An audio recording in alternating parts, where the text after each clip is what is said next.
رسوله الكريم بسم الله الرحمن الرحيم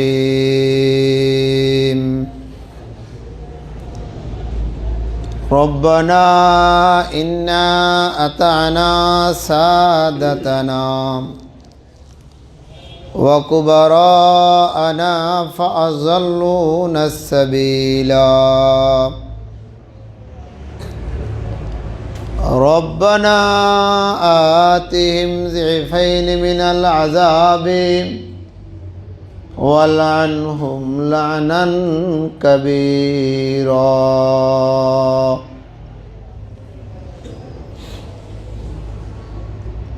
وقال رسول الله صلى الله عليه وسلم إذا مات الإنسان انقطع عنه عمله إلا من ثلاث صدقة جارية أو ولد صالح يدعو له الحديث اللهم صل وسلم وبارك عليك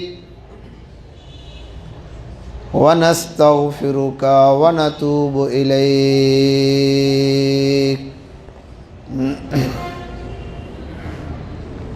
ফরওয়ারদিগার আলমের নিকট কালিমাতু শুকর আদায় করব। 2020 সাল শেষ, 2021 সালের প্রথম দিন জুমাবার, শুক্রবার। হতে পারে গতকালকে রাতে অনেকেই রাত্রটাকে ভিন্নভাবে কাটাইছে, এটাকে আনন্দ মনে করে, উল্লাস মনে করে, আর দায়িত্ব মনে করে।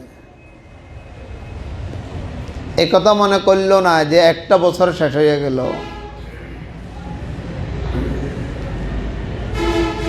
শুধু এই কথাটা বলবো, বছর শেষ মানে আর একটা বছর শুরু। আর এই বছরটা হয়েছে ইংরেজি বছর,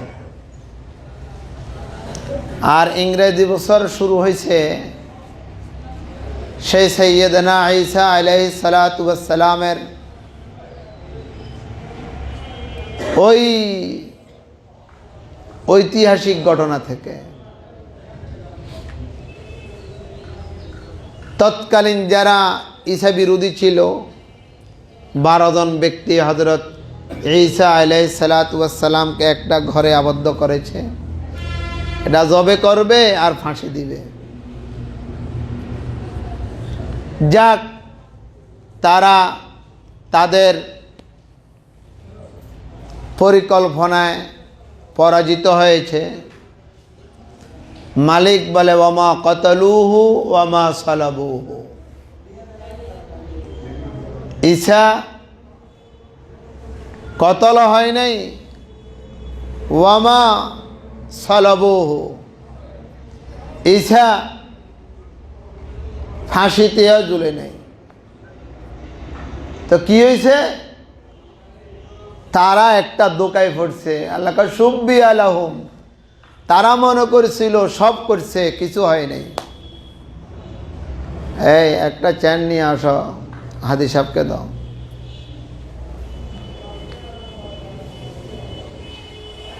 তা আমি কি করেছি? আমি মালিক ঈসাকে আসমানে উঠাই ফেলছি।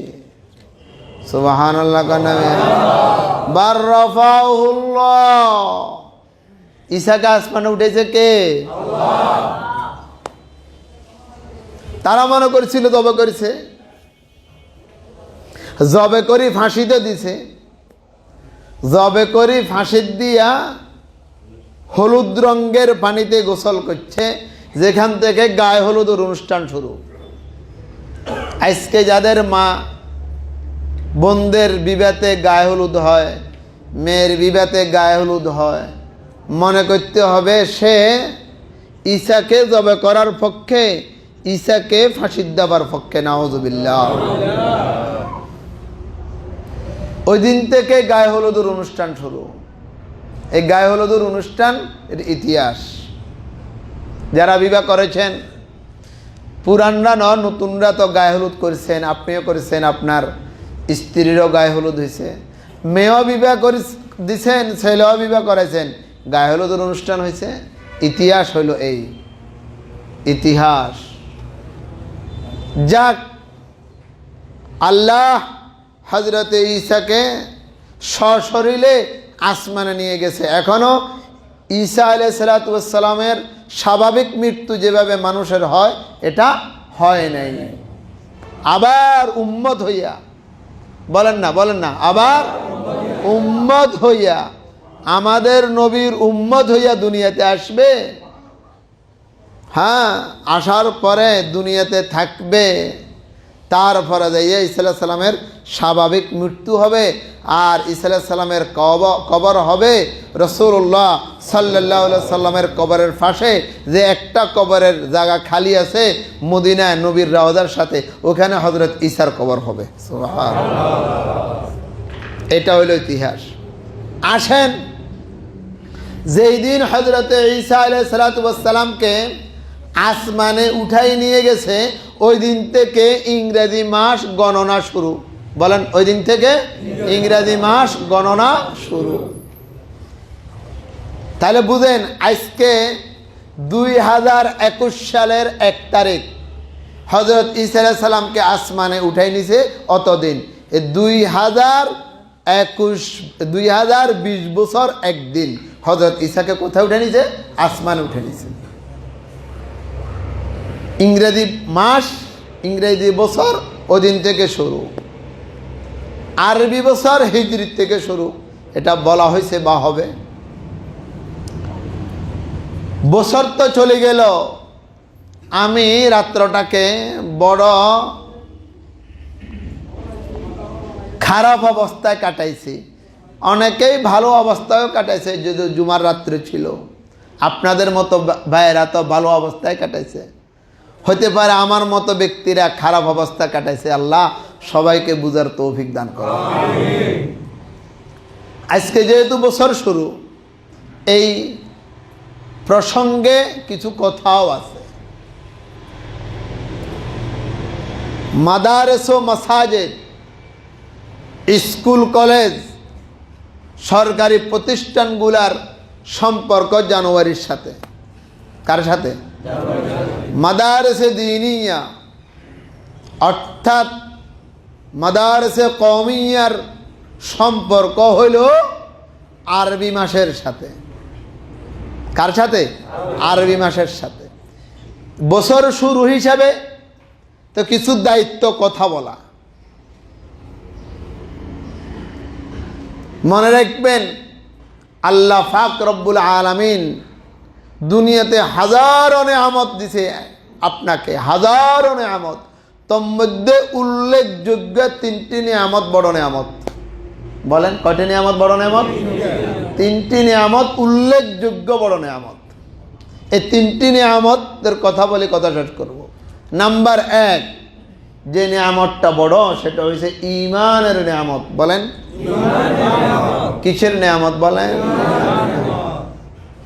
বলো হুজুর, ঈমানের নেয়ামত বড়, কিভাবে বুঝলাম? ফামান ইয়ামাল মিসকালা যাররাতিন খাইরান ইয়ারা ওয়া মান ইয়ামাল মিসকালা যাররাতিন শাররান ইয়ারা। এক যাররা, বলেন না, যাররা। যাররা যাররা বলা হয় বালুর 70 ভাগের 1 ভাগ। বালুরে 70 ভাগ করতে পারেনি। সকালবেলায় পূর্ব আকাশে যাদের বেড়া, বাঁশের বেড়া, যখন সূর্য উঠে আপনি তাকাবেন, আই রে বালু দেখা যায়, আসলে ধরার মতন নয়। এটাকে বলা হয় যাররা। যেই ব্যক্তি 1 যাররা ঈমান নিয়ে দুনিয়া থেকে যাবে, তাকে এই দুনিয়ার 10 দুনিয়া জান্নাত দেওয়া হবে। ঈমানের নেয়ামত কত বড় নেয়ামত! আমার মা বাপ যদি মুসলমান না হতো, আমার দাদা দাদি যদি মুসলমান না হতো, আমার মুরব্বীরা যদি মুসলমান না হতো, তা আমি হয়তো বেদিন থাকতাম, আমিও মুসলমান হইতাম না। যেটা দেখা যাইতেছে পরিবেশে, সাহাবাই কেরামেরা নবীকে দেখি নবীর উপরে ঈমান আনছে, মা বাপ বেদিন, সাহাবাই কেরাম ঈমান আনছে। আমাদের এলাকাতে কতজন হিন্দু মুসলমান হইতেছে, আর হবেও বা কেন? আমাদের যে আখলাক, আমাদের যে চরিত্র। আমার শেখ মুর্শেদ হযরত ওয়ালা ফকিহুল মিল্লাহ শাহ মুফতি আব্দুর রহমান সাহেব জাপান গেছে এক আরবি কোরআন হাদিসের প্রোগ্রামে। হুজুর জাপান থেকে আসছে, আমরা দেখা করতে গেছি 3 দিন পরে। হুজুর একটা সুন্দর কথা বলছে, জাপানে ইসলাম নাই, ইসলামের আখলাক আছে। বাংলাদেশে জাপানে মুসলমান নাই, ইসলামের আখলাক আছে। বাংলাদেশে মুসলমান আছে, মুসলমানদের আখলাক নাই। জাপানে মিথ্যা কথা বলে না, জাপানে 1 নম্বর মাল আর 2 নম্বর মালকে মিশ্রিত করে বিক্রি করে না, জাপানে ধোঁকা দেয় না, যা বলছে তা। আর আমাদের বাংলাদেশে সব মুসলমান, সব 2 নম্বরিতে ভরা। জাপানে মুসলমান নাই, ইসলাম আছে, আর বাংলাদেশে মুসলমান আছে, ইসলাম নেই। মুসলমানদের যে আখলাক আর চরিত্রগুলা, এটা বিজাতিরা নিয়ে গেছে। মিথ্যা কথা বলতে জানে না তারা, পারে না তারা।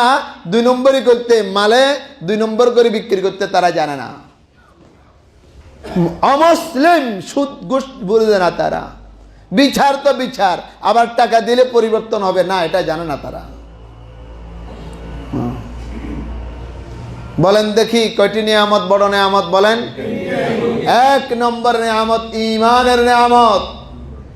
1 জররা ঈমান নিয়ে যাবে, তাকে এই দুনিয়ার 10 দুনিয়া জান্নাত দেওয়া হবে। এটা সবচেয়ে বড় নিয়ামত।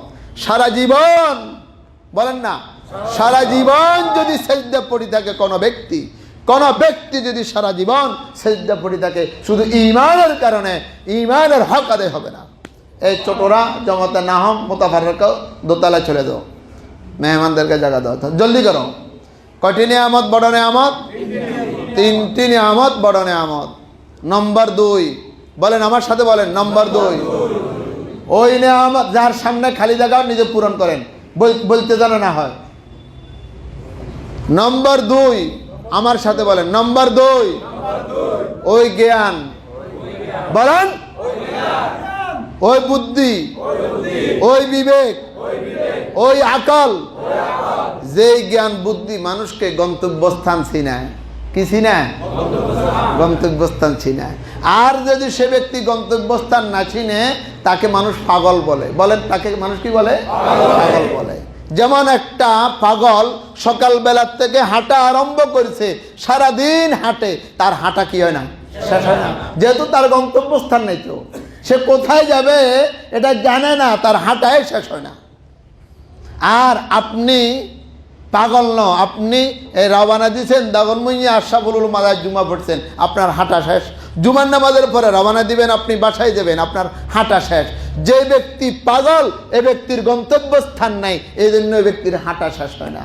ওই জ্ঞান, ওই বুদ্ধি, ওই আকল বড় নিয়ামত, যেই নিয়ামত মানুষকে গন্তব্যস্থান ছিনায়। সবার গন্তব্যস্থান হয়েছে কবর। বলেন নাকি?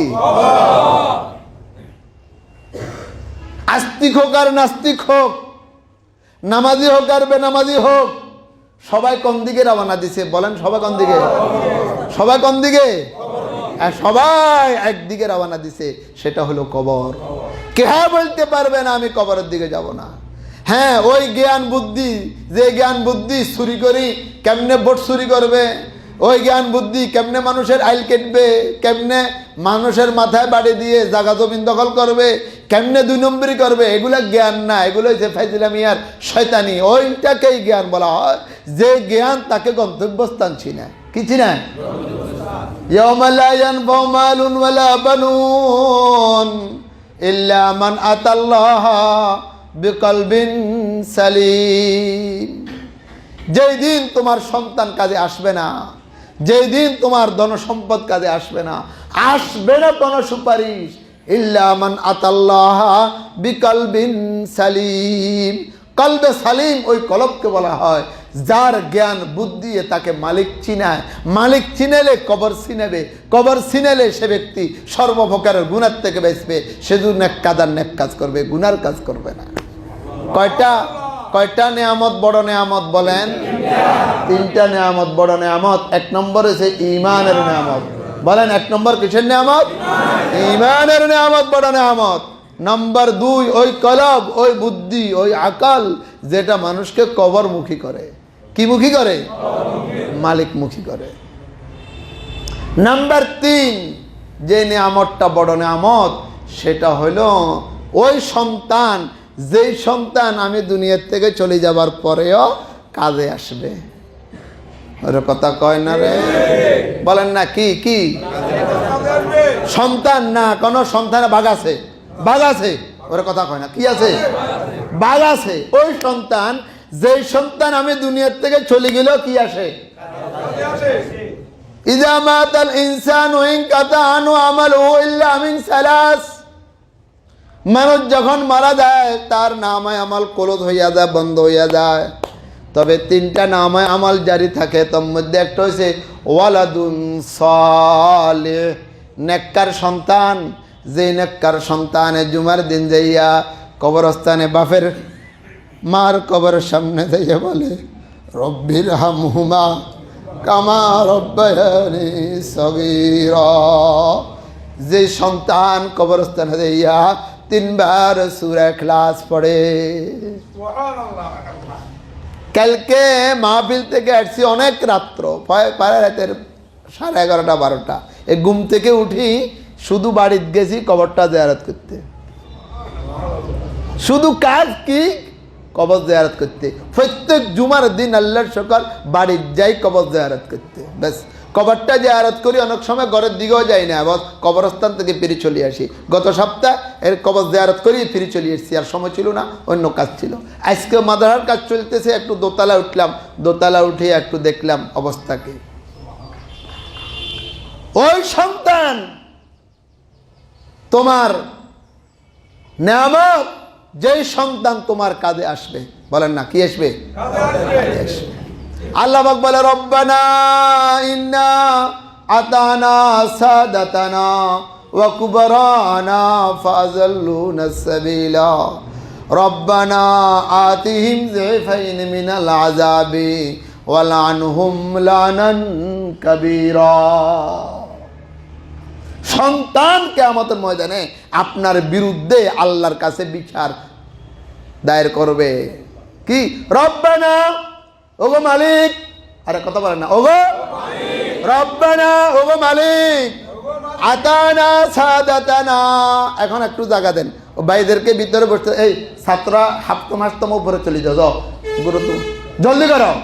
হাফতো মাসতম বলার সাথে আপনারা সামনে আগে বসেন, যে যারা বাইরে আছেন ভিতরে চলে আসেন। যাও তোমরা উপরে যাও, যাও জলদি করো।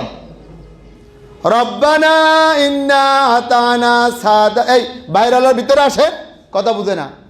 রব্বানা ইন্না আতানা সাদাতানা ওয়া কুবারানা ফাযাল্লুনা সাবিলা। মালিক, এ তো আমার আব্বা, এ আমার আব্বা, আব্বা এ আমার বড় ভাই, এ আমার বড় ভাই, এ আমার নেতা, এ আমার মা, এ আমার যাকে পূজা করিয়ে চলতাম সে আমার। আতানা সাদাতানা ওয়া কুবরানা ফাযাল্লুনা সাবিলা। ওগো মালিক, বাবার কথা শুনেছি। ওগো মালিক, মার কথা শুনেছি। ওগো মালিক, নেতার কথা শুনেছি। ওগো মালিক, বড়র কথা শুনিয়া নিজের জীবনকে ধ্বংস করেছি। সে আমাকে নামাজ শিক্ষা দেয় নাই, সে আমাকে দিন শিক্ষা দেয় নাই, সে আমাকে কবর শিক্ষা দেয় নাই। আতানা সাদাতানা ওয়া কুবরানা ফাযাল্লুনা সাবিলা। ধ্বংস করেছে, জাহান্নামমুখী করেছে, চুরি শিখাইছে, ডাকাতি শিখাইছে, বাটপারি শিখাইছে, নামাজ শিক্ষা দেয় নাই, কবর শিক্ষা দেয় নাই। এখন আমার আফিল হইল, আমার দাবি হইল আতিহিম যে ফাইনে মিনাল আযাবি ওয়ালানহুম লানান কাবীরা। আমার আব্বাকে ডবল শাস্তি দেন। আতিহিম যে ফাইনে মিনাল আযাব, ডবল শাস্তি বাপকে দিতে হবে। আতিহিম যে ফাইনে মিনাল আযাব, ডবল শাস্তি আমার মাকে দিতে হবে, ডবল শাস্তি আমার নেতাকে দিতে হবে, ডবল শাস্তি আমার বড় ভাইকে দিতে হবে। যার কথা চলিয়া, যার কথা মানি আমি পরিচালিত হয়েছি, তারপরে আমার ব্যাপারে সিদ্ধান্ত করবেন। এখন বলেন, এই ছেলে সন্তান কি রহমত না গজব? বলেন না, রহমত না গজব? অল্প আগে বললাম ছেলে সন্তান রহমত, আর এখন বলতেছি ছেলে সন্তান গজব। কেন? ছেলে সন্তানকে তুমি দিন শিক্ষা দাও নাই। যদি কোনো ব্যক্তি অস্বীকার করে, সাথে সাথে মেনে চলে দেবে। এটা কোরআনে কারীমের সূরা আহজাব 22 নম্বর পারা, সূরা আহজাবের শেষ আয়াত। আতিহিম যে ফাইনে মিনাল আযাব, বিদেশ কেমনে যাইয়া টাকা রুজি করব তা শিক্ষা দিছে। ডাক্তার বানাইছে, ইঞ্জিনিয়ার বানাইছে, নামাজ মুখী করে নাই, শরীয়ত মুখী করে নাই, আল্লাহ মুখী করে নাই, কবর মুখী করে নাই। আতিহিম মিনাল আযাব যে ফাইনে মিনাল আযাব ওয়ালআনহুম লানান কাবীরা। তাদেরকে ধ্বংস করেন, তাদেরকে গজব দেন, তারপরে আমার ব্যাপারে সিদ্ধান্ত করবেন। বলেন নাউযুবিল্লাহ। আবার বলেন, কয়টি নিয়ামত বড় নিয়ামত? 1 নম্বর নিয়ামত ঈমানের নিয়ামত। নম্বর 2 ওই বুদ্ধি আর আকল, যে বুদ্ধি আকল মানুষকে কবরমুখী করে। কথা বলেন না, কি মুখী করে? কবরমুখী করে। নম্বর 3 ওই সন্তান, যেই সন্তান কবরস্থানে যাইয়া 3 বার সূরা ইখলাস, হাদিসের মধ্যে আছে মানজারা কবরা আবওয়াইহি কুল্লা জুমাতিন ওয়া ক্বরা সূরাতাল ইখলাস সালাসা মাররাত গুফিরা মা বাইনাল জুমাতাইন। যে সন্তান জুমার দিন মাতা পিতার কবরস্থানে যাইয়া 3 বার সূরা ইখলাস পড়বে, আর কিছু বেশি পড়া লাগবে না, পড়লে পড়েন কোনো সমস্যা নাই, শুধুমাত্র 3 বার সূরা ইখলাস পড়বে মাতা পিতার কবরস্থানে যাইয়া। আল্লাহর নবী বলে এই জুমা থেকে এই জুমা পর্যন্ত 1 সপ্তাহ, তার সপ্তাহের গুনাহগুলি মাফ করিয়া তার কবরকে বেহেশতের বাগান বানাইয়া দিবে। প্রত্যেক জুমায় যদি আপনি মাতা পিতার কবরস্থানে যেতে পারেন, মাতা পিতা কবর আযাব চোখে দেখবে না, সে শান্তিতে পাবে। এই সন্তান কি রহমত না গজব? রহমত না গজব? হাদিসের ভিতরে আছে আল্লাহ পাক রব্বুল আলামিন কিয়ামতের ময়দানে বলবে, যা যা জান্নাতে যা, তুই জান্নাতে। বলবে আইনা আবি ওয়া আইনা উম্মি, আমার মা কোথায়, আমার বাপ কোথায়? বলে তোর মা আর তোর মা জাহান্নামে, তোর মা আর তোর বাপ জাহান্নামে। বলে লা আদখুলু জান্নাতাক, আমি তোমার জান্নাতে যাব না, আমি তোমার জান্নাতে। আল্লাহকে বলবে আমি জান্নাতে যাব না। বলেন না, আল্লাহকে বলবে আমি জান্নাতে যাব না। বলে তোর আফিল কি? তোর কোনো কথা আছে কিনা বল। বলে আফিল হলো এই, আফিল হলো শুধুমাত্র একটা, আমার মা বাপকে যতক্ষণ পর্যন্ত জান্নাতে না দিবা ততক্ষণ পর্যন্ত আমি জান্নাতে যাব না। আল্লাহ পাক রব্বুল আলামিন বলবে তোর মা বাপকে জান্নাতে দিলে আমার কোনো ক্ষতি হবে না, আর জাহান্নামে দিলে কোনো লাভ হবে না, যেহেতু তুই জান্নাতি, তোকে আমি জাহান্নামে দিব না। কিতাবের মধ্যে লেখে, যা তুই জাহান্নামের গোড়ায় যাইয়া নিজের মাকে বাপকে 10 জন জাহান্নামীকে, যাদের উপরে জাহান্নাম ফরজ হইয়া গেছে, তারা আবাদুল আবাদ জাহান্নামে দেখবে, তাদেরকে টানিয়া জান্নাতে নিয়ে যাইবে। এই সন্তান নেয়ামত, কথা কয় না? এই সন্তান কি নেয়ামত? আজকে আমি যে সন্তান বানাইছি, আপনার কবরস্থানে যাবে, ঈদের দিন যাবে কবরস্থানে, বিবাহের দিন যাবে, বিদেশ যাবার দিন যাবে, বিপদে পড়লে যাবে, জুমার দিন যাবে না, 5 বেলা নামাজের পরে দোয়া করবে না। কথা বলে না? আপনি যদি দিন শিক্ষা দিয়ে যেতে পারেন, আপনার ছেলে নামাজ পড়বে, আপনি কবরে বসি কবরে শুইয়া আরামে তার ইসালে সওয়াব পাবেন। ওই যে সব বন্ধ হয়ে যায়, সব কলদ হয়ে যায়, শুধু বোনাস হিসাবে ওই সন্তান, এখন যেহেতু প্রথম বছরের প্রথম মাস, এখন আপনারা ছেলে সন্তানকে কোথায় দিবেন? ছেলে 3 গা, একজন কত পড়াইলেন না মাদ্রাসায়, ছেলে 2টা ঠকলাম নাকি মাদ্রাসায় পড়ে, ইউসুফ কাসিমি মাঝে মাঝে ঠকছে? আপনার ছেলে ইঞ্জিনিয়ার হয়েছে, বড় কোটিপতি হয়েছে, সে ইউসুফ কাসিমিও চলক, আমিও চলি, দেখবেন আমি সালাম কটা পাই, হাতে কোকা সালাম পাই, কথা কয় না। কাল্লা কুমিল্লা ওয়াজ করতাম গেছি, কুমিল্লিয়ারা তো ইতর হয় বলে, কথা কয় না। আমাকে একটা ভাষা আছে, কুমিল্লিয়ার মানুষ কি হয় জিজ্ঞেস করেন, ড্রাইভার কই আছে, অত রঙের খানা। তা আমি মজা করে কইলাম কিও কুমিল্লা এখন নাম তো দেয়া যার পরিবর্তন হয়ে যায় কিয়া আমাদের দেশের মুরব্বীরা কইতো কুমিল্লাই তো এখন যত রঙের তরকারি করছে, বাপ রে বাপ, আল্লাহ 20 রঙের তরকারি, ওর কথা কয় না। খাই না, আমি গিয়ে দেখাইছি, শুনলে ওই শুধু কুদ্দুর কদু দি আর কুদ্দুর বত্তা দি খাইছি, না খাইছি মাছ, না খাইছি মাছের ডিম, না খাইছি মরক, না খাইছি গরু গুস্ত, না খাইছি এতগো ভাজি, না খাইছি এত কত রঙের। হুজুর এখন সব আপনাল্লা। আমি গেছি, আমি দেখে খুশি হয়েছি, খাইবো আমার খাদে মার আর ড্রাইভারে না। ঠক দিনে দিতলাম মিয়া, চলেন না আজকে নোয়াখালী যাব, আজকে লাকসাম মাহবিল, আমার সাথে চলেন, দেখবেন কো আইটেমের খানা দস্তরখানায়। আপনি মনে করছিলেন আপনার ছেলেকে ইংরেজি পড়াইয়া, আপনি মনে করছিলেন আপনার ছেলেকে ভার্সিটি পড়াইয়া ডাক্তার বানাইয়া জিতে গেছেন, কসম খোদা দুনিয়াতেও ঠকছেন, আখেরাতেও ঠকছেন, কথা বলেন। রব্বানা ইন্না আতানা সাদাতানা ওয়া কুবারানা ফাযালুনা সাবিলা রব্বানা আতিহিম যিফাইনি মিনাল আযাবি ওয়ালআনহুম লানান কাবীরা। কটি নিয়ামত, বড় নিয়ামত, মনে থাকবে তো? আগামী জুমা তো থানাত পড়ামো, নয়তো সবক লইতাম আগামী জুমায়। বলেন ইমানের নিয়ামত সবচেয়ে বড় নিয়ামত। ইমান থেকে বড় নিয়ামত দুনিয়াতে আর কিছু হইতে পারে না। নাম্বার 2, ওই আকাল, ওই বুদ্ধি, ওই জ্ঞান, যে বুদ্ধি আর আকলে মানুষকে কবরমুখী করে। কি মুখী করে? আমরা সবাই কম দিকে রওনা দিছি, বলেন না হ্যাঁ হাম সব মুসাফির হ্যায় ওহি আখির ঠিকানা, यहाँ हम सब मुसाफिर हैं वही आखिर ठिकाना, कोई आगे रवाना है कोई पीछे रवाना। আসার সিরিয়াল আছে, যাওয়ার কোনো সিরিয়াল নাই। দাদা রইয়া গেছে, নাতি মারা গেছে, বাপ রইয়া গেছে, সন্তান মারা গেছে, কথা কয় না। তারপরেও আমার ভিতরে কোনো পরিবর্তন আসে নাই। ওই জ্ঞান, যেই জ্ঞানে মানুষকে কবরমুখী করে, যেহেতু কবর সারা দুনিয়ার মানব দানবের গন্তব্যস্থান। যে ব্যক্তি গন্তব্যস্থান চিনে না তাকে পাগল কয়, কথা কয় না। সারা দিনে হাঁটে, আর আড়াই শাসো না, ওর কথা কয় না। আর আপনি 10 মিনিট হাঁটলে আপনার গন্তব্যস্থানে আপনি পৌঁছে যান, যেহেতু আপনার কি আছে, গন্তব্যস্থান আছে। স্যার বলেন তো দেখি, আপনাদের যে কবর যে গন্তব্যস্থান, একথা কি আপনাদের মনে আছে? ওর কথা কেন মনে আছে?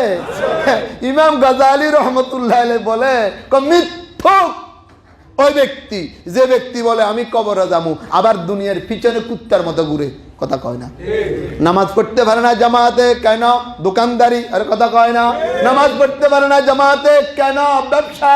নামাজ পড়তে পারে না জামাতে, কেন? চাকরি বাকরি, দুনিয়ার ঝামেলা। কয় ব্যক্তি মৃত্যুক, যদিও মুখে বলে মৃত্যুকে স্বীকার করে, বাস্তবে সে ব্যক্তি মৃত্যুকে স্বীকার, মৃত্যুকে স্বীকার করলে কেমনে সে ব্যক্তি দোকানদারিকে প্রাধান্য দেয়, মৃত্যুকে স্বীকার করলে কেন চাকরিকে প্রাধান্য দেয়, ব্যবসাকে প্রাধান্য দেয়, সে ব্যক্তি প্রাধান্য দেবে দিনকে, শরীয়তকে, দিনকে, শরীয়তকে। নাম্বার 3, ওই নেক সন্তান, যেই নেক সন্তান আপনি দুনিয়ার থেকে গেলে কবরে যাইয়া ইউসুফ কাসিমির মতো গাড়ি ভাড়া করে যাইয়া প্রত্যেক শুক্রবারে কবর জিয়ারত করি, আর কোনো কাম নাই, শুধু কিয়া মা বাবার কবর জিয়ারত করা। 3 বার সূরা ইখলাস পড়বে, আল্লাহ এই জুমা থেকে এই জুমা আল্লাহ কবর আযাব মাফ করিয়া দিবে। কয়টা নিয়ামত, বড় নিয়ামত। এবারে ছেলে সন্তান জানুয়ারি মাস কোথায় ভর্তি করবেন আপনার উপরে ফয়সালা। হ্যাঁ বলো হুজুর, আপনার মতো হুজুর বানাইতাম না, বানাইয়েন না, কোনো দুঃখ নেই। কমাস কম কোরআন শরীফটা শুদ্ধ পড়ে, কমাস কম নামাজ যেন শুদ্ধ পড়ে, শরীয়তের মাসলা মাসালা জানে। 3 বছর আপনার কাছে ভিক্ষা ছিলাম, আপনার ছেলেকে মেয়েকে 3 বছর নুরানি মাদ্রাসায় দেন, ইনশাআল্লাহ নামাজ অশুদ্ধ পড়বে না, শরীয়তের সব মাসলা মাসালা সে জানবে, কথা কয় না। আমরা নুরানিতে এমন ভাবে পদ্ধতি রেখেছি, এমন তরিকা রেখেছি নুরানি মাদ্রাসায় 3 বছরে পুরো কোরআন শরীফ হাফেজের মতো পড়তে পারে, সূরা ইয়াসিন, সূরা মুলুক, সূরা ওয়াকিয়া মুখস্থ করাই, অঙ্ক ইংরেজি বাংলা সহ একটা হীরা মুক্তা তৈরি করার চেষ্টা করি, এবং জানাজার নামাজ পড়তে পারে, জুমার খুতবা পড়তে পারে, 40টা হাদিস মুখস্থ করে। যে ব্যক্তি 40টা হাদিস মুখস্থ করবে ওই ব্যক্তিকে আমাদের ময়দানে নবীদের সাথে আলেমদের সাথে কাতারে দাঁড় হইয়া সারা জগৎবাসীর জন্য সুপারিশ করবে। কিসকা है ये आफताबो, किसका है ये इंकलाब, किसका है ये आफताबो, किसका है ये इंकलाब, किसका है ये महताबो, किसका है ये इंजजाब। আসমান জমিন কার? চন্দ্র সূর্য কার? আকাশ বাতাস কার? তো তুমি কোন মুগুরর? তুমি কোন দিকে ঘুরতেছ? তোমার ঘুরার মাকসাদটা পাগল। আল্লাহ আমাকে পাগল না বানিয়ে বিবেকবান বানাবার তৌফিক দান করুন। আজকের আলোচনা কি বুঝে আসছে? আজকের আলোচনা দুনিয়াতে 3টি নিয়ামত সবচেয়ে বড় নিয়ামত, মনে থাকবে তো ইনশাআল্লাহ? বাস, সুন্নতের সময় দেওয়ার আগে আরেকটি কথা, আপনারা কি জানেন যে ইউসুফ কাসেমি একাধিক মাদ্রাসার প্রতিষ্ঠাতা পরিচালক? জানেন কি আপনারা? ইউসুফ কাসেমি 13টা মাদ্রাসার প্রতিষ্ঠাতা নয়, পরিচালক। প্রতিষ্ঠাতা আর পরিচালক এক নয়। প্রতিষ্ঠাতা বলা হয় যেগুলা আমার চিন্তায়, চেতনায়, মেহনতে হয়। আগে মাদ্রাসা ছিল না, আমি মাদ্রাসা দিছি, এটাকে বলা হয় প্রতিষ্ঠাতা। আর পরিচালক বলা হয় প্রতিষ্ঠাতা ও পরিচালক দুটোটা। আর আমি ধরুন আশরাফুল উলুম মাদ্রাসার প্রতিষ্ঠাতা না, প্রতিষ্ঠাতা ডাক্তার আহসানুল্লাহ সাহেব, সেই 76-এ করছে দাওয়াতে তবলিগের মেহনত করতো, দাগন মিয়াতে ছিল, উনি প্রতিষ্ঠাতা, আমি হলাম পরিচালক। আজকে আপনাদেরকে বলতেছি খোদার শুকর, আমি 13টা মাদ্রাসার প্রতিষ্ঠাতা, আলহামদুলিল্লাহ বলেন, এবং ওগুলোর পরিচালকও। ওর কথা কয় না, ওগুলার দাগনমুইয়ের পরিচালক, প্রতিষ্ঠাতা ন। ওই 13 মাদ্রাসার ভিতরে আমার একটা মাদ্রাসা আছে রোহিঙ্গাদের ক্যাম্পে, টেকনাফ। কথা কয় না, রোহিঙ্গাদের। আমি তো রোহিঙ্গাদেরকে দেখতে 7 বার গেছি। কবার? 7 বার গেছি। যদি কারো মনে চায় চলেন 10 তারিখে আমার সাথে ওখানে যাব, আমি ইনশাআল্লাহ 10 তারিখে। ওই হচ্ছে কি, ওখানে কি হচ্ছে, হেফজখানা চলতেছে, কিতাব লাইন চলতেছে। আজকে আমার অবর্তমানে যিনি মোহতামে, ওনাকে ফোন করলাম থেরাপি থেরাপি দিয়ে ওই আমি প্রত্যেকদিন থেরাপি দিতে হয়, এটা আরেক জগৎ। যাক, থেরাপি দিতে ফোন করলাম, কি খবর মোহতাম সাহুজুর? আলহামদুলিল্লাহ। আলহামদুলিল্লাহটা একটু যেন ভালো লাগলো না। তাই কিছু বলেন? আপনি যে ঘরের কলনা দিয়ে গেছেন, উপরে তো দিছি তেরফাল। কথা কয় না, উপরে কি দিছে? তেরফাল। তেরফাল আমি দিয়েছি।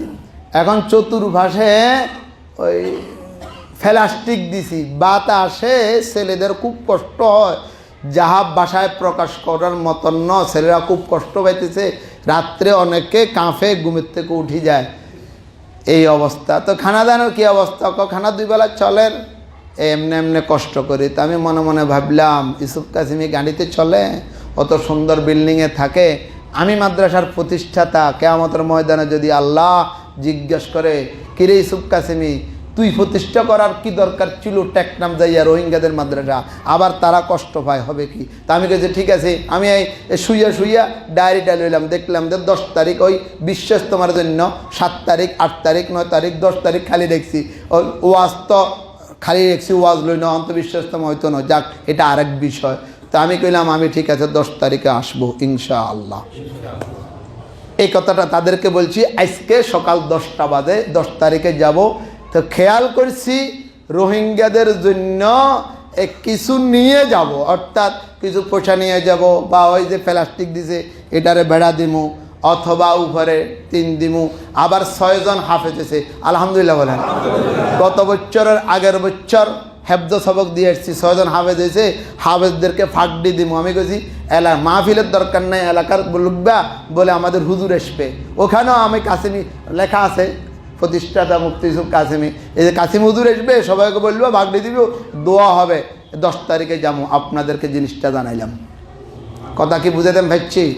যদি কেউ যাইতেন চান চলেন আমরা স্টার লাইন একটা বাড়ালমো অথবা হাই সেক্টালমো যাই, সবাই দেখিয়ে আসুন যে ওইখানে যে কী অবস্থা আছে। এটা কেউ জল ছাড়া বুঝতো না, কথা কয় না। যারা ওই টাইমে গেছে সেটা ভিন্ন কথা। এখন তো সরকার কিছু কিছুরে আনের সরে, এটা আরেক জগৎ। মাদ্রাসাওয়ালারা আমাদের জগতে আছে। যদি কোনো ভাই বলে হুজুর আমি ওই রোহিঙ্গা ক্যাম্পের ওই মাদ্রাসার জন্য 5 টাকা দিব, 1 পয়সাও অন্য খাতে খরচ হবে না, ওই খাতে খরচ হবে, দিলে দিতে পারবেন। এখন দিলেও দিতে পারবেন। বলে হুজুর আগামীকালকে দেব, বা আমি তো এখন টাকা নিয়ে আসি না, আর লইয়া আইসি 100 টাকা মসজিদ দেওয়ার জন্য। ঠিক আছে, আমি যাব 9 তারিখে, ওই ভুল করছি, 9 তারিখে যাইয়া ফুটখালি একটা মাদ্রাসা আছে, রাত্রে অবস্থান করুন, সকাল 9টা বাজে নতে যাই পারবো না, 9টা বাজে পৌঁছবো ওখানে। শনিবারে আমার ওই বাঁধেরগোড়া একটা মাদ্রাসা আছে, ওইটা আর কি কইতাম, ওই বাঁধেরগোড়া বিপ্লবীয়ার মাদ্রাসার প্রতিষ্ঠাতা ইউসুফ কাসেমি, বাঁধেরগোড়া স্কুলের পাশে। তো বিপ্লবীয়া আগামী শুক্রবারে আসবে আমার সাথে, থানা মসজিদে জুমা পড়বে, তারপরে সবক দিব, তারপরে ওইদিকে যাব। আমার কথা কি বুঝছেন আপনারা? টাকা পয়সা আল্লাহ অনেক দিছে, কে হয় যদি 5টা